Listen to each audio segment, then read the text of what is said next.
Kalau alergi, dia reaksinya itu adalah reaksi imun. Jadi protein yang ada di dalam susu itu dianggap sebagai sesuatu yang berpotensi membahayakan tubuh. Maka sistem imun tubuh kita itu langsung menyerang si proteinnya ini supaya proteinnya tidak membahayakan tubuh. Jadi sistem imunnya ngaco dalam tanda kutip, yang harusnya aman. Kan harusnya protein susu kan nggak kayak bakteri atau virus yang membahayakan tubuh gitu. Tapi dianggap sama badannya salah tangkep lah.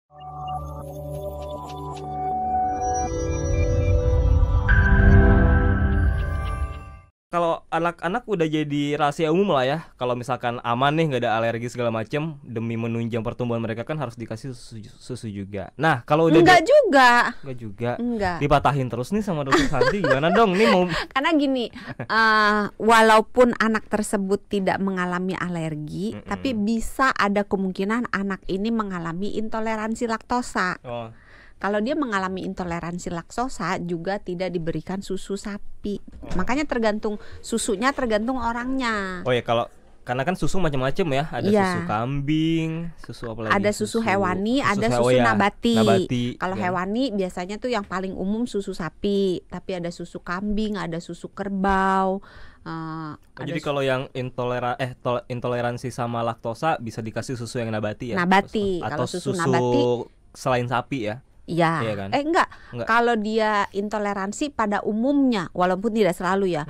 Kalau anak tersebut intoleransi atau orang dewasa tersebut intoleransi terhadap susu sapi, umumnya juga akan intoleransi terhadap susu jenis hewan yang lainnya. Jadi kalau dia nggak tahan susu sapi, juga biasanya nggak tahan susu kambing, nggak tahan susu kerbau.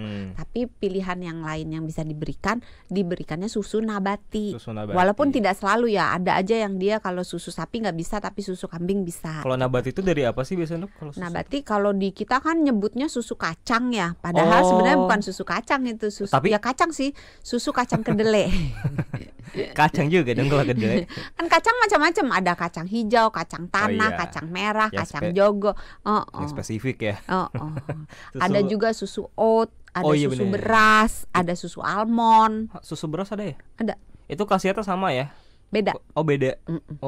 Karena masing-masing jenis susu punya kadar protein yang berbeda, punya kadar karbohidrat yang berbeda gitu. Tapi pada umumnya kalau dia laktosa intoleran, jadi intoleransi laktosa, dia bisa diberikan susu nabati. Dan kalau dia alergi susu sapi juga bisa diberikan susu nabati.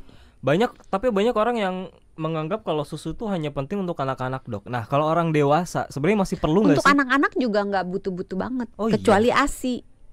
Tapi ASI itu bukan susu hewani, karena susu ibu kan, air susu ibu. Nah ASI memang dibutuhkan untuk bayi sampai anak berusia ya setahun. Kalau misalnya pola makannya baik, boleh dihentikan ASInya. Tapi kalau pola makannya buruk, ASInya dilanjutkan sampai 2 tahun. Tapi diharapkan 6 bulan pertama benar-benar ASI diberikan.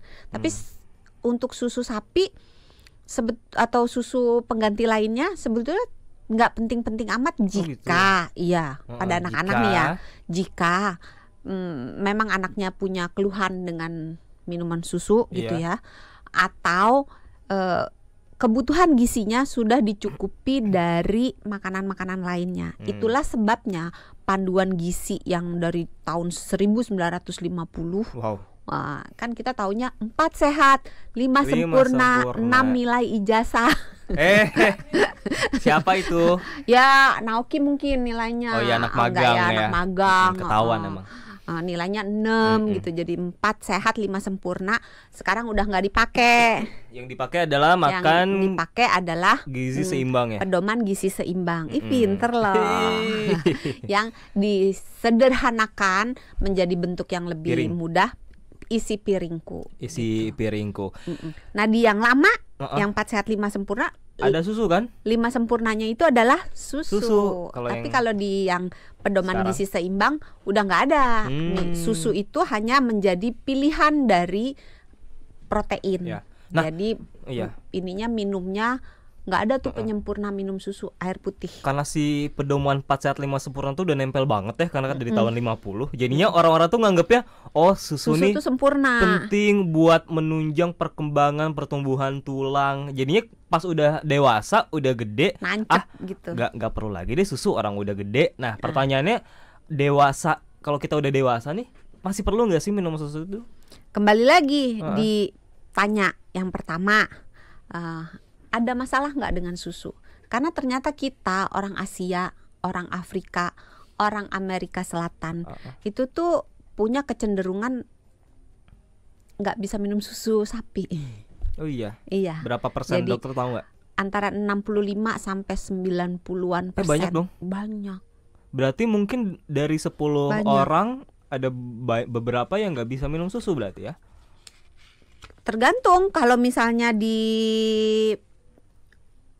seluruh dunia kita ngambil statistiknya tuh 75%. Tapi kalau tadi di negara yang saya sebutin itu di Asia, Afrika, Amerika Selatan itu 65 sampai 95%. Berarti kalau dari 100 orang yang bisa minum susu itu cuma 5 sampai 35 orang. Wow, dikit dong. Dikit. Jadi saya termasuk orang yang beruntung nih bisa minum susu ya. Iya. Tapi itu bukan alergi ya. Jadi harus dibedakan antara alergi sama susu dengan intoleransi laktosa. Emang orang yang intoleransi laktosa itu kalau minum susu apa sih dok yang bisa terjadi? Kalau intoleransi laktosa di dalam saluran pencernaan orang tersebut, spesifiknya di usus halus, dia tidak membuat atau membuat tapi jumlahnya sedikit enzim yang dibutuhkan untuk mencerna gula yang ada di dalam susu. Gula yang ada di dalam susu itu namanya laktosa. Laktosa itu supaya bisa diserap oleh tubuh kita harus dipotong-potong. Laktosa dalam badan kita itu dipotong jadi glukosa plus galaktosa. Nah untuk motongnya harus ada pisaunya. Pisaunya si laktase, si enzim pencernaan yang dihasilkan oleh usus halus. Nah pada orang-orang tadi ya intoleran laktosa, enzimnya nggak ada atau nggak cukup, sehingga si susu yang diminum laktosanya nggak bisa diserap dengan sempurna. Alhasil laktosanya numpang lewat di saluran di usus kecil, masuk ke usus besar. Di usus besar kan banyak bakteri. Kalau bakterinya baik, dia menyebabkan si laktosa tersebut terurai jadi sesuatu yang bukan gas. Tapi kalau bakterinya yang banyak adalah bakteri jahat, maka si laktosanya ini dipecah oleh bakteri ini, dan hasil pemecahan dari bakterinya makan laktosa. Kalau makan kan dia kentut gitu ya, terus dia sendawa gitu. Nah isinya gas. Nah gas itu bikin perut kita bergas, jadi kembung perutnya, terus bikin perutnya sakit, terus perutnya bunyi-bunyi gruk kayak bergelora gitu, kayak gemuruh gitu, terus bikin perutnya kram, ujung-ujungnya agak mual, ujung-ujungnya diare, dan diarenya khas pakai nembak brot gitu. Maaf ya sahabat Sonora yang lagi makan, maaf. Itu gitu. Sama nggak sih kayak kalau asem? Sama nggak sih kalau sama yang alergi? Kalau alergi apa yang dirasain? Kalau alergi dia reaksinya itu adalah reaksi imun. Jadi protein yang ada di dalam susu itu dianggap sebagai sesuatu yang berpotensi membahayakan tubuh. Maka sistem imun tubuh kita itu langsung menyerang si proteinnya ini supaya proteinnya tidak membahayakan tubuh. Jadi sistem imunnya ngaco dalam tanda kutip, yang harusnya aman. Kan harusnya protein susu kan nggak kayak bakteri atau virus yang membahayakan tubuh gitu. Tapi dianggap sama badannya salah tangkep lah kalau polisi nangkep kriminal gitu, salah tangkep gitu. Jadi yang harusnya nggak berbahaya dianggap berbahaya. Nah sistem imunnya ini kemudian menyerang proteinnya dalam bentuk itu tadi, orangnya itu mulut, area sekitar mulutnya rasa kayak kesemutan, baal, tebel gitu, panas gitu, bengkak, terus kulitnya bisa merah-merah kayak orang giduan gitu, gatel, Terus oh ya, khas kalau alergi kan gatal-gatal ya. Iya, bisa hidungnya berair, matanya berair gitu. Terus bisa dalam sekejap dia batuk-batuk, terus dia sesak, suara nafasnya bunyi mengi, ngik gitu.